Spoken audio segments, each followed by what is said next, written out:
जब धरती पर अन्याय बढ़ता है, जब अधर्म अपने शिखर पर पहुंच जाता है, तब समय स्वयं एक गाथा रचता है। एक ऐसी गाथा जो शौर्य, भक्ति और मर्यादा की पहचान बन जाती है। उस गाथा का नाम है राम रासो। राम रासो केवल कथा नहीं, यह वीर रस की वह ज्वाला है जिसमें अन्याय स्वयं भस्म हो जाता है।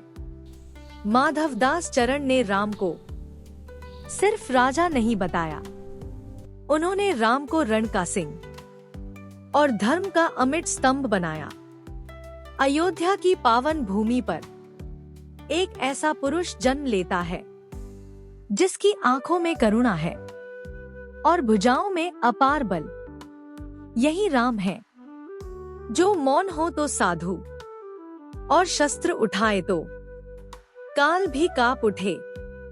माधवदास चरण का राम वन में भी वीर है और रण में भी मर्यादित। यहाँ राम की प्रत्यंचा चढ़ते ही धरा थर्रा उठती है। यह केवल धनुष का तनाव नहीं, यह अधर्म के अंत का संकेत है।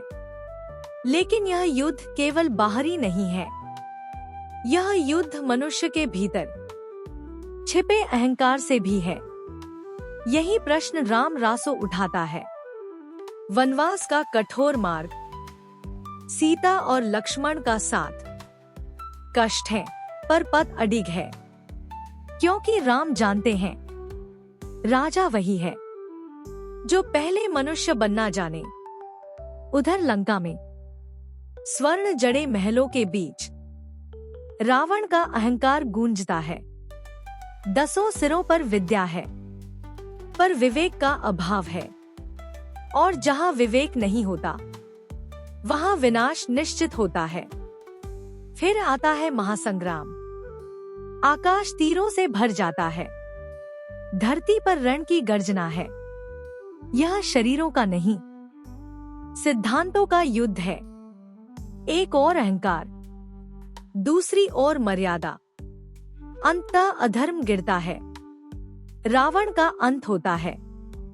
पर विजय के क्षण में भी राम के चेहरे पर गर्व नहीं, केवल करुणा है, क्योंकि सच्चा वीर विजय में भी विनम्र रहता है। यही राम रासो का सार है। शक्ति हो पर धर्म के अधीन हो, शौर्य हो पर मर्यादा से बंधा हो। माधवदास चरण की यह अमर रचना आज भी हमसे प्रश्न करती है, जब अधर्म सामने खड़ा हो तो क्या तुम्हारे भीतर का राम जागेगा? राम रासो केवल एक ग्रंथ नहीं, यह आत्मा का आह्वान है। अगर आपको माधवदास चरण कृत राम रासो अच्छी लगी तो लाइक करें, कमेंट करें और दोस्तों के साथ शेयर करें। और ऐसी ही रोमांचक कहानियां देखने के लिए चैनल को सब्सक्राइब जरूर करना। धन्यवाद।